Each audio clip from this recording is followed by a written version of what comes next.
Bonjour, bienvenue aux 10 minutes juridiques, votre bilan seule vidéo avec le cabinet d'avocats Landau Associés par VK. Comme tous les 15 jours, un grand dossier, ça va être sur l'avant-projet de loi 4D dans quelques minutes, mais tout de suite, 15 brèves pour 15 jours. 1. On en a parlé la dernière fois, le droit électoral des prochaines élections de juin est maintenant connu. Et ça y est, le décret est sorti, 5 mars, confirmant que ça sera bien les 13 et 20 juin que nous aurons le premier et le second tour pour les départementales et régionales, sous réserve de quelques ajustements corse ou ultramarins, avec les dates du 24 mai et du 14 juin pour les deux des points de départ à chaque fois des campagnes électorales. Fonction publique maintenant. 2 décisions du défenseur des droits, qui sont juridiquement des avis, des recommandations. Un sur le fait que l'absence d'aménagement de poste de travail d'un agent en situation de handicap peut en soi être une discrimination. Et 2, sur le fait que le fonctionnaire a le droit, en cas de maladie imputable au service, au remboursement de tous les frais médicaux directement utiles. Reste à définir l'utilité. Autre actualité qui a été beaucoup commentée, des concours spéciaux pour l'accès à certaines écoles du service public avec une ordonnance et un décret du 3 mars, avec notamment l'accès à certaines grandes écoles, y compris l'ENA, sur un certain nombre de critères qui évoquent un peu ce qu'avait été la filière il y a quelques années d'intégration à Sciences Po pour certaines zones de type ZEP. Autre décision qui déborde le cadre strict de la fonction publique, oui, toute personne a le droit de connaître le nom de l'agent en charge d'une affaire, y compris en disciplinaire ou même en pénitentiaire, nous dit le Conseil d'État. Et un décret, à la suite d'une loi du 8 juin, un décret du 9 mars, élargit au bénéfice des parents d'enfants décédés le dispositif de don de jours de repos non pris. Statut, mais de l'élu cette fois, remboursement des frais spécifiques des élus locaux en situation de handicap. Ça existe depuis longtemps en matière de droit municipal, départemental et régional. Ça a été étendu par la loi engagement de proximité et maintenant donc par un décret enfin de manière opérationnelle du 9 mars 2021 pour l'intercommunalité d'une part, avec revalorisation des plafonds d'autre part. De son côté, le Premier ministre a dégainé une circulaire du 10 mars 2021 qui va aller très très loin en matière d'autonomie, notamment budgétaire et de personnel, pour tous les services déconcentrés. Voici quelques détails. Commande publique durable maintenant. Le décret post-loi AGEC a été adopté donc en date du 9 mars 2021, fixant les taux minima de produits recyclés à prévoir dans la commande publique. Attention, il faut combiner ceci avec la loi elle-même du 10 février 2020 pour ce qui est des pneumatiques et des préfabriqués. Commande publique durable toujours, 2 parlementaires ont été missionnés pour faire un certain nombre de propositions pour une commande publique plus durable. Voici quelques détails et ça devrait conduire à des réformes ensuite. Commande publique toujours, quand j'ai des titres de paiement, des chèques emploi-service, titres restaurant, etc., chèques cadeaux, comment je calcule la valeur estimée du besoin? Réponse, c'est la valeur nominale de ce titre de paiement plus les frais de service, bien sûr, arrêt du Conseil d'État. École inclusive, on a une nouvelle circulaire et un nouveau modèle de PAI important pour les élèves qui ont besoin d'adaptation particulière. 8. Logement. On a un dispositif qui s'appelle le logement d'abord et qui va être démultiplié et adapté parce que l'on a une sortie de la période hivernale qui est d'abord différée en termes de date à cause du Covid et d'autre part parce qu'il y a tout un plan donc, de lutte contre sur tout ce qui est logement très sociaux et contre la précarité en matière d'habitat et notamment la situation des SDF. Donc une circulaire intéressante, assez copieuse du 1er mars 2021. Le Conseil d'État a rendu une décision importante du 1er mars sur les refus de communication de documents administratifs. Sur 1, quelle étendue du contrôle juridictionnel là-dessus? Et 2, à quel moment dois-je communiquer un document alors que ce sont des informations environnementales et que je suis en train de choisir mon aménageur? Réponse souple du Conseil d'État. 10. Est-ce qu'un maire peut faire la fête foraine? Est-ce qu'il peut aller à la pêche au canard, voire aux voies, et du coup décider de recréer des fêtes foraines ou de les réouvrir? Réponse non, Théâtre Dijon.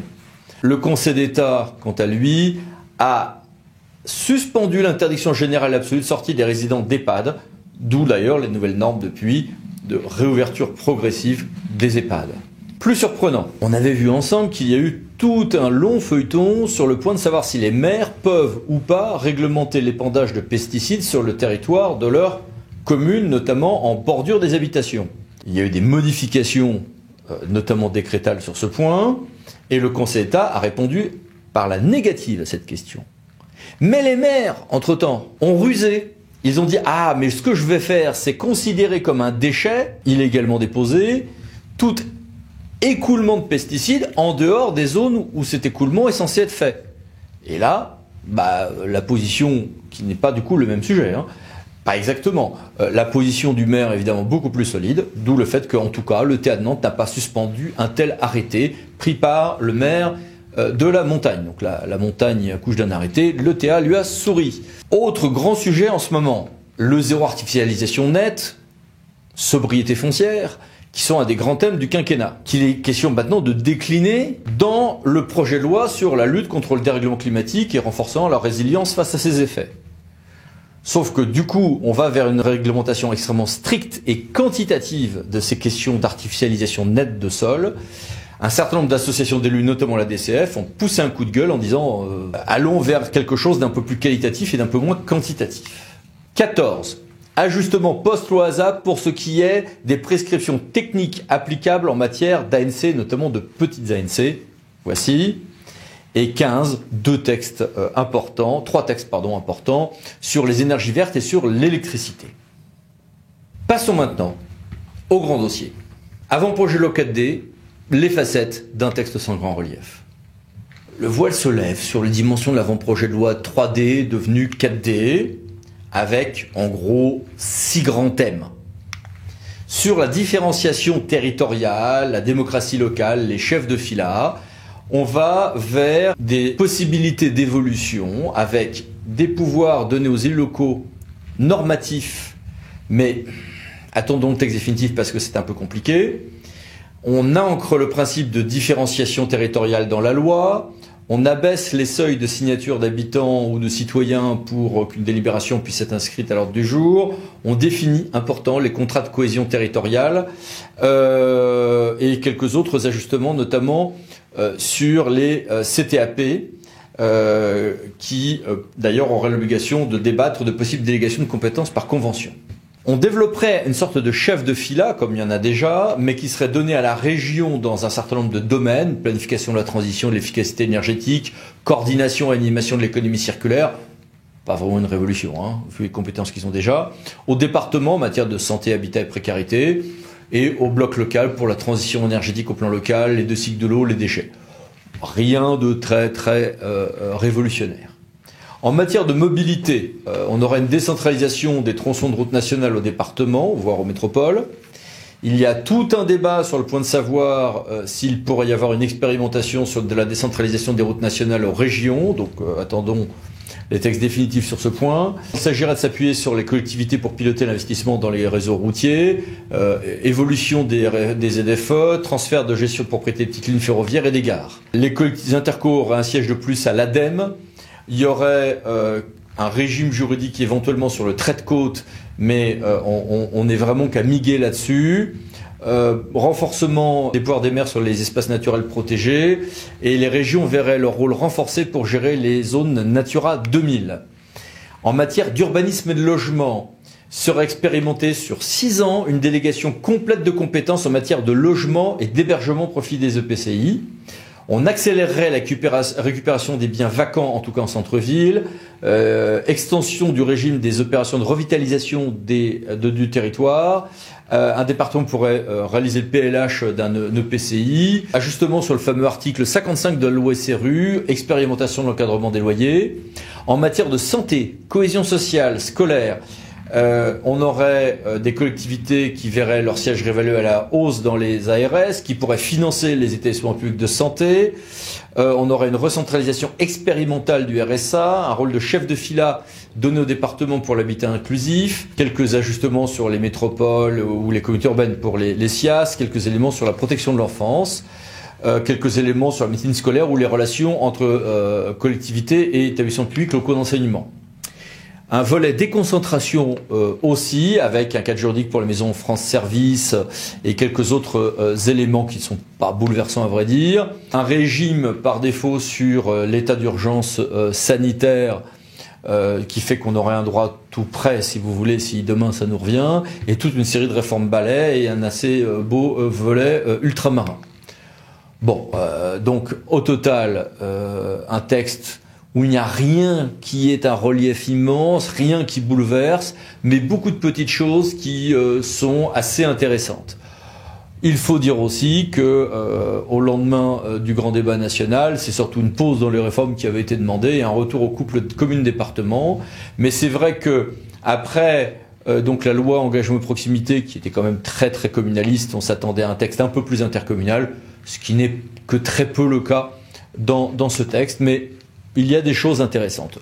Sur tout ceci, nous avons voulu demander ce qu'il en pense à monsieur Didier Austré, qui est directeur adjoint de l'Association des maires de France. Monsieur le directeur adjoint, merci d'être avec nous. Bonjour. Premièrement, quels sont les éléments de cet avant-projet de loi que vous saluez dans leurs principes, tout en demandant des améliorations? C'est une question complexe auquel il nous faut répondre. Néanmoins, ce que nous pouvons dire au niveau de l'AMF, c'est que l'avant-projet de loi 4D tel qu'il nous est présenté ne correspond pas aux attentes exprimées par l'ensemble des élus de l'AMF, mais au-delà des élus des trois grandes associations d'élus. Je pense évidemment à l'Association Département de France et à Région de France. Ces trois associations ayant constitué en fait Territoires Unis, dont l'objet d'être est la défense et la promotion d'une réelle décentralisation. Et quels sont les points de cet avant-projet de loi 4D que vous contestez dans leurs principes mêmes? Plus que des points, il s'agit effectivement des principes qui constituent l'ossature de cet avant-projet de loi que nous contestons. 4D, différenciation, décentralisation, déconcentration et décomplexification.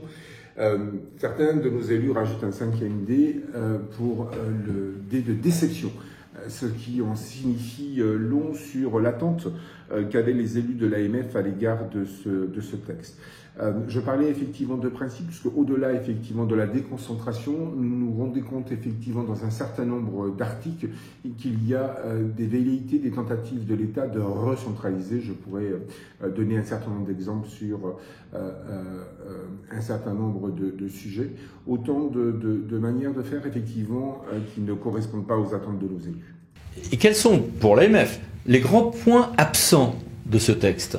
Il s'agit là aussi, plutôt que de points de principe, nous aurions souhaité effectivement, à travers cet avant-projet de loi, reconstruire le mode de relation entre l'État et les collectivités locales, éviter les doublons de compétences, ériger, j'allais dire, en principe, qui paye décide, qui décide paye, travailler sur la question de l'autonomie financière et fiscale des collectivités, qui est un sujet cher à l'Association de maires de France.